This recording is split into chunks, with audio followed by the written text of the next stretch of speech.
gravando. Vamos embora, vai. Vamos embora. Então,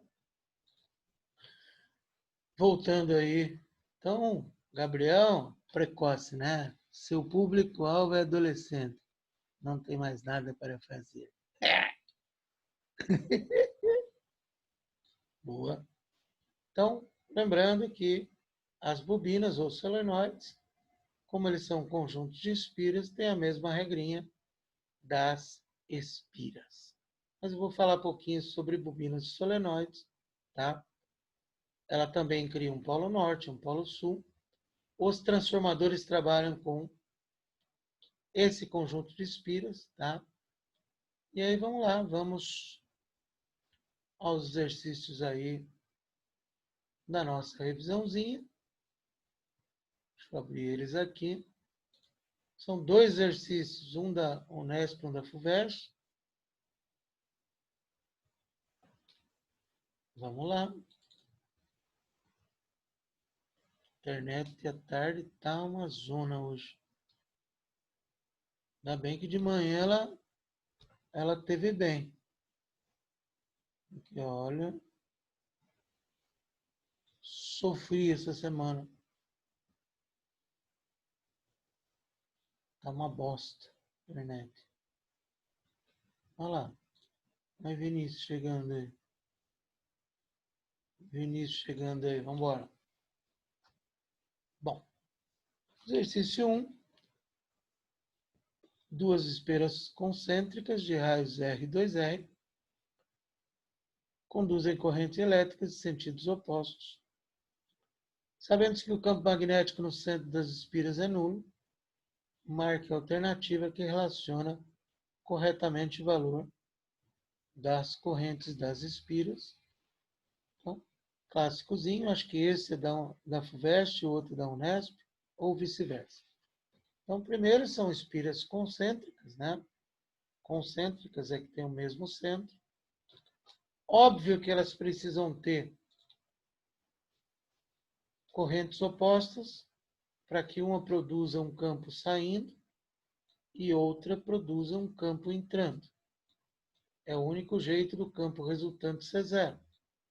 Que aí você teria, na verdade, 2 vetores, que o campo é um vetor, 2 vetores opostos. O único jeito para eles serem zero é que os vetores sejam opostos. E aí, para que o campo resultante seja zero, é uma simples aplicação de fórmula, tá? Os campos têm que ser iguais. E aí você vai aplicar para a espira 1, que é a de raio R,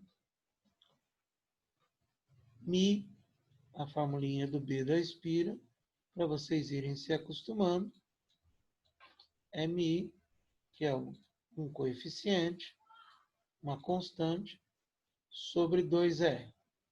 Para a espira 1, eu chamei a de raio menorzinho, e para a espira 2, a de raio 2R. Então é só substituir na fórmula, o segredo estava aqui, ó. O outro também é assim, tá?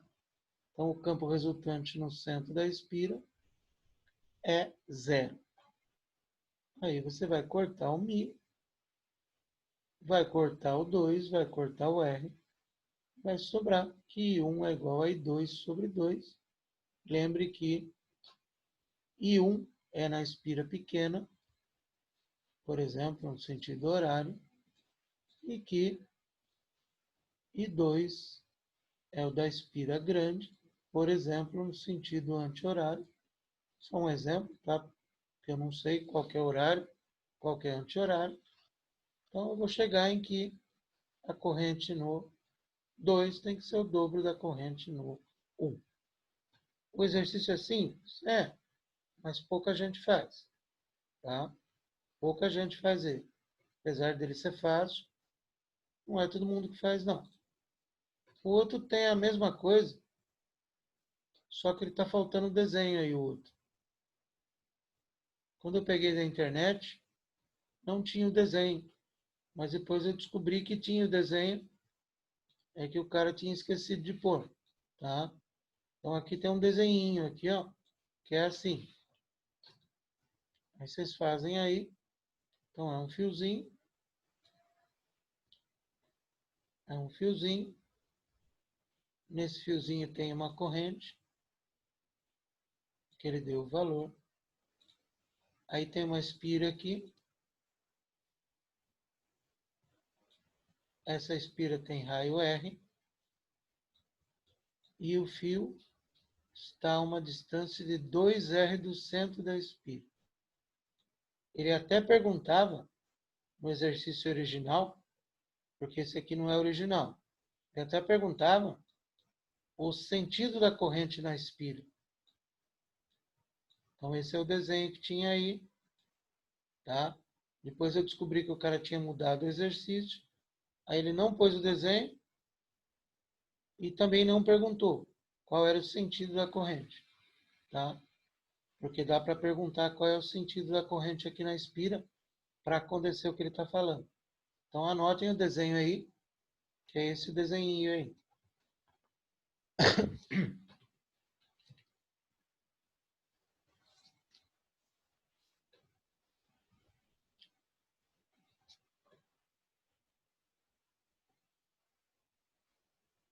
O que você está me olhando aí, Amanda? O que você está me olhando, hein? Eu estou vendo. Eu olhando? Eu estou vendo. Aí a foto ali está olhando para mim. A foto está Impressão. olhando para mim, eu estou vendo. Não vem, não. Olhar 43, né? É olhar 96. Mais que o dobro. Vamos lá, então? Anotaram aí, gente? Vamos embora. Então, eu tenho lá uma espira circular de raio R, próxima ao centro da espira está um fio que é percorrido por uma corrente de 62,8. Quando a gente olha esse 62,8, você fala, pô, que número, filha da puta, né? Tá? Aí eu já vi esse exercício igualzinho num teste. O cara transformou em teste. Tá? Qual o valor da corrente elétrica na espira para que o campo magnético resultante no centro da espira seja nulo. Então, vamos lá. Então, eu tenho lá um fiozinho. E aí a primeira coisa que a gente vai fazer é aplicar a regrinha da mão direita no fio. Então, na regrinha do fio, lembre que o dedão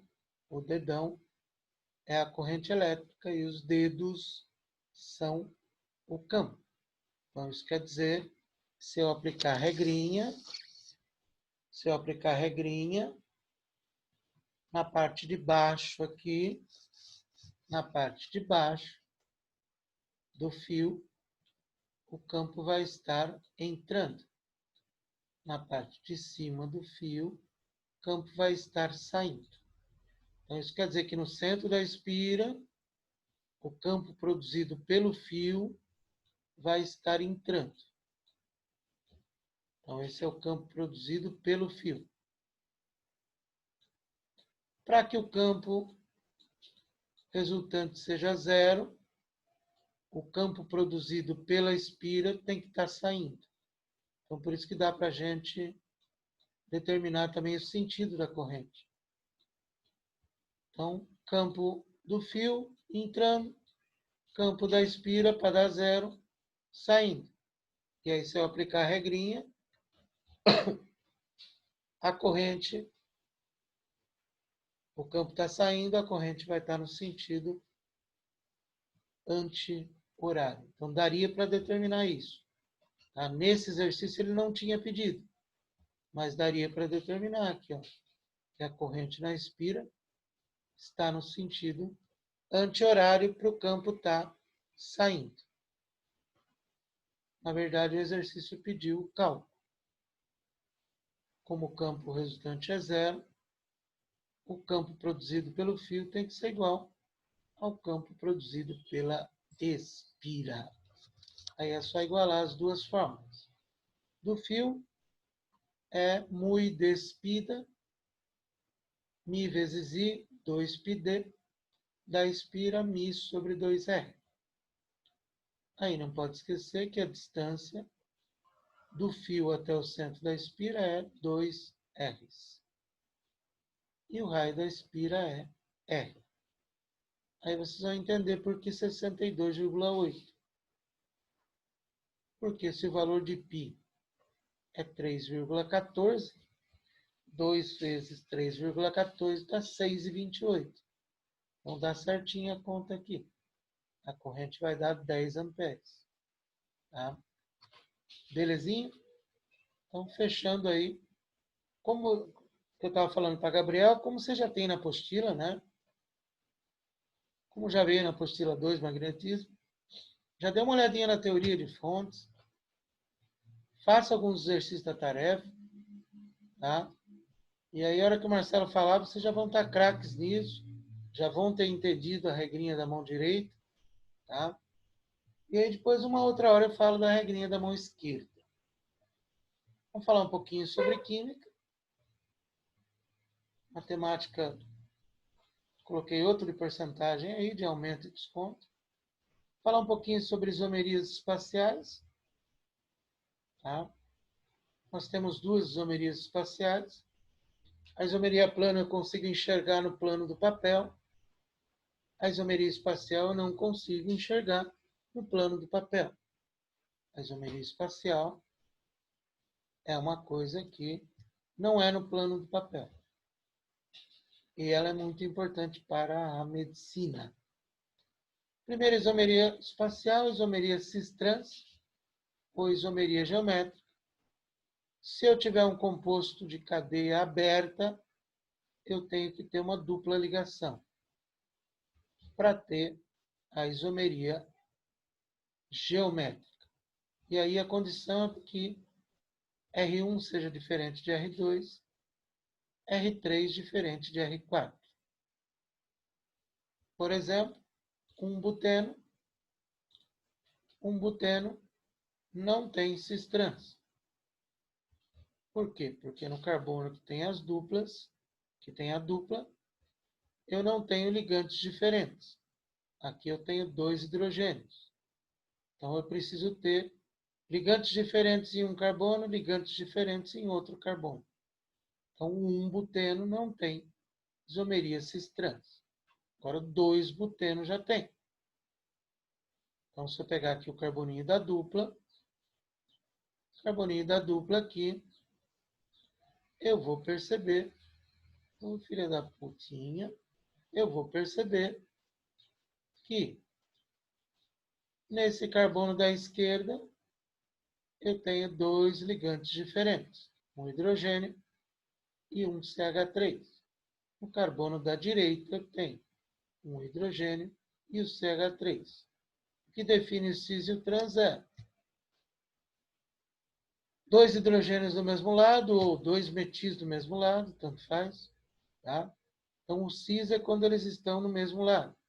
Isso é tudo espacial, gente. E o trans é quando eu troco. Por isso que é uma coisa espacial. Tá? Então, quando eu troco o hidrogênio com o metil num dos carbonos, eu tenho o que a gente chama de trans. Trans de transversal. Porque isso, na verdade, é assim. Ó. Isto aqui. Aí tem uma ligação para cá, outra para cá, uma para cá, outra para cá. Se os hidrogênios estiverem na transversal, a gente fala que é o trans.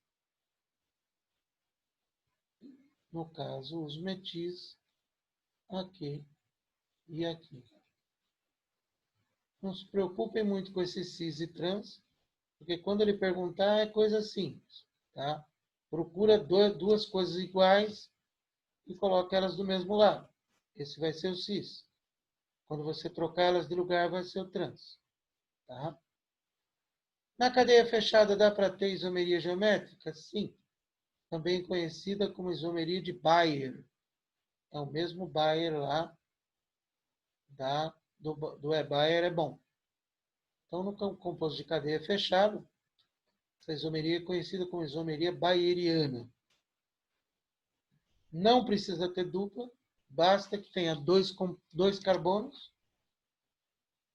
com ligantes diferentes. Então, se R1 for diferente de R2 e R3 diferente de R4, eu vou ter isomeria geométrica ou bayeriana, por exemplo, 1,2 diclorociclobutano. Então, no primeiro eu coloquei os hidrogênios ou os cloros do mesmo lado, que é o cis. Depois eu inverti, coloquei um cloro e um hidrogênio, e aí virou o trans. O foco do que eu separei é a isomeria ótica, né? A isomeria ótica é aquela que desvia a luz polarizada. Se vocês não sabem, existe hoje óculos polarizadores, né? Óculos de sol, custa caro pra caramba, em que ela pega a luz normal, ela faz esse movimento.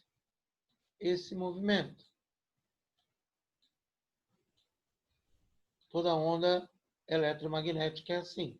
Então, ela tem um alto poder de penetração. Por isso que ela causa câncer, etc. Câncer de pele e tal. E quando você passa a luz num polarizador, ela passa a vibrar numa direção só. Então, ela tem um poder de penetração menor. Então, ela tem um sentido só de vibração aí, na hora que você passa ela num polarizador. E aí, todo composto que tem isomeria ótica tem o poder de desviar a luz polarizada. Depois eu vou fazer um comentário sobre um remédio, né? Um caso que aconteceu, um remédio de câncer. Carbono quiral. Para ter isomeria ótica, precisa ter carbono quiral. Carbono quiral ou assimétrico é aquele que tem 4 ligantes diferentes. 4! Quer dizer que não pode ter dupla. Tem que ter 4 ligantes diferentes. 4 ligantes diferentes. Então não pode ter nem dupla nem tripla. O carbono tem que ter 4 ligações simples. Esse asterisco que a gente põe só para frescura, né? Só para indicar o carbono quiral. E aí tem uma formulinha que calcula os isômeros que desviam a luz, chamados de ativos, que é 2 elevado a n, e os inativos, que são aqueles que não desviam a luz, 2 elevado a n menos 1. N é o número de carbonos assimétricos. Metade deles é destrógeno, metade levógeno. Desvia a luz para a direita, para a esquerda. Então, metade dos isômeros ativos desviam a luz para a direita. Metade desvia a luz para a esquerda. É uma coisa louca, louca, louca. Só que é uma coisa extremamente complicada em termos de produção de remédio. Tá? Então, existe lá um remédio para câncer que eles usam o isômero destrógeno, que desvia a luz para a direita. Aí o cara montou no laboratório, fez lá na indústria dele, só que ele errou na composição e fez o levógeno. O destrógeno fazia bem, o levógeno matava. É uma coisa assim, que você tem que ter um cuidado. Por isso que tem remédio, por exemplo, que você compra e não faz efeito. Às vezes está dentro disso que eu estou falando. Tá? Porque o cara fez a fórmula e usou o isômero errado. Mas é uma coisa extremamente precisa isso. Tá? Qualquer errinho vai matar a pessoa. Ou não vai fazer efeito. Tá? E aí tem uma coisa que as apostilas não trazem. Normalmente não se fala, tá? Mas outro dia caiu. Quando o composto tiver 2 carbonos assimétricos iguaizinhos, depois eu vou mostrar no exemplo, você não conta 2, você conta 1. Só na hora de fazer a conta lá, do 2 elevado a n. Só que a cada 2 carbonos iguais, vai ser produzido um composto chamado mesotartárico, que desvia parcialmente a luz. Só para vocês entenderem, tá? Aqui eu tenho um composto, aí ele tem aqui um carbono assimétrico, porque tem 4 ligantes diferentes. Quando eu conto os ligantes, eu conto assim, ó. 1 ligante, 2 ligantes, 3 ligantes, 4 ligantes. É assim que eu conto. Então, ele tem 4 ligantes diferentes.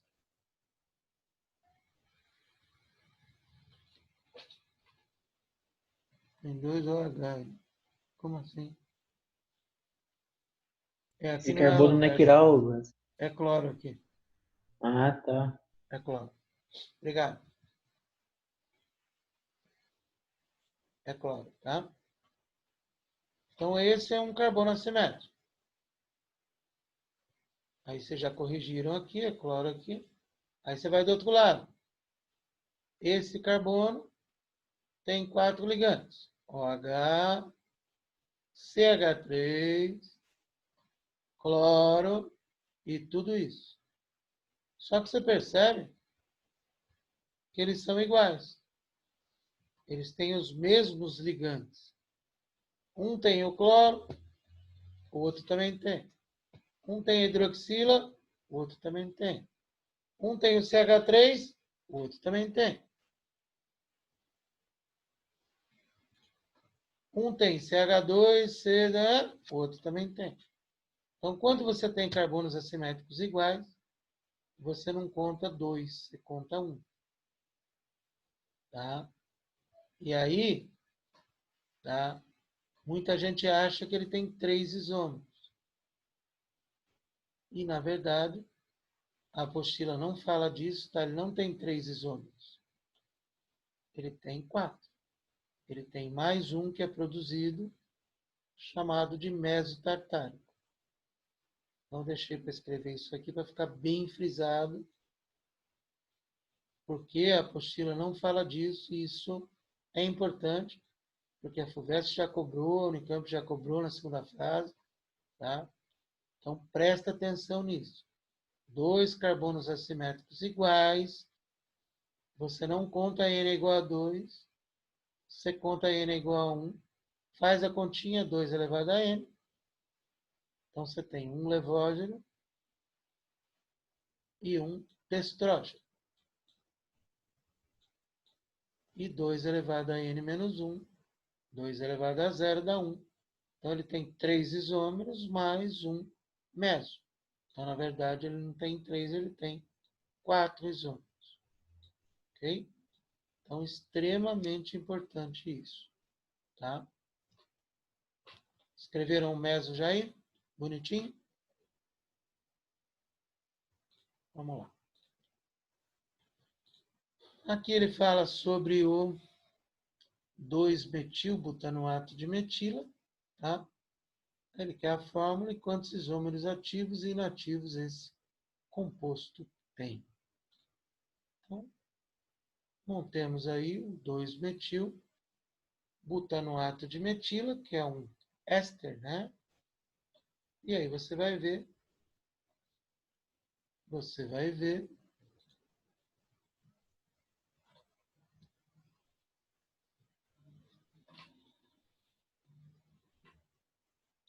vai ver que ele tem um carbono assimétrico.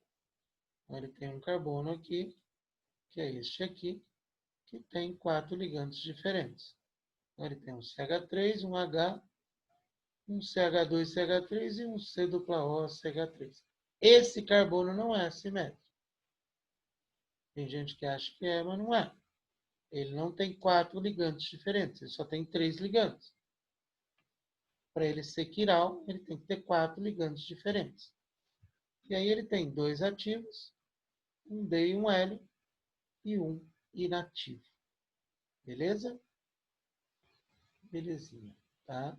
Então, vocês que já passaram pela isomeria ótica, a apostila de vocês tinha falado sobre o meso ou não? Tinha. Hã? Tinha. Batava também. Não entendi. Tinha na apostila sobre o meso. Tá. Pouca gente fala Acho que é só do objetivo que fala, tá? A maioria dos apostilas não fala. E aí o 4, tranquilinho, né? Eu dou um aumento de 30, dou um desconto de 10. Quer saber qual a porcentagem final de aumento? É só lembrar de adotar o valor, dar o aumento, depois dar o desconto. Beleza? A aula de hoje foi cumprida, vocês estão cansados, né? Mas eu acho que tudo tranquilo, ó, já estava quase encerrando de novo.